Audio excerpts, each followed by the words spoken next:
mudane madaxweyne maxamed cabdulaahi maxamed farmaajo marka hore waxaan kaaga mahad celinayaa sida sharafta leh oo aad iigu magacawday xilka ra'iisul wasaaraha jamhuuriyadda Soomaaliya waan ka aqbalay waxaana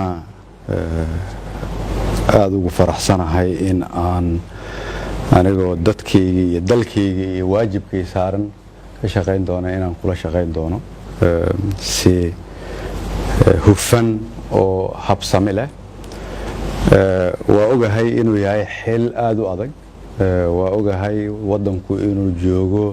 meel adag dadka Soomaaliyeedna ay u ooman yihiin dawlad waxaan isku dayayaa sida ugu dhaqsaha badan marka golaha shacabka baarlamaanka Soomaaliyeed oo ansixiyo soo jeedista madaxweynaha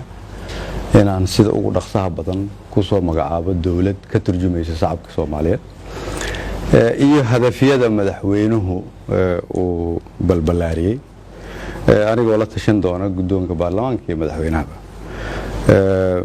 madaxweynaha anigoo uga mahad celinaya magacaabista uu magacaabay waxaan ka codsanayaa shacabka Soomaaliyeed oo dhan meel walba ay joogaan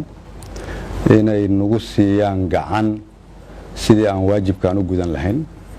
annagoo isku dayi doona inaan sida cadaaladdu ugu habboon tahay waajibkaa ku gudano waxaa kalaan rabaa inaan shacabka Soomaaliyeed u sheego in sida uu madaxweynuhu sheegay xilku uu nagu yahay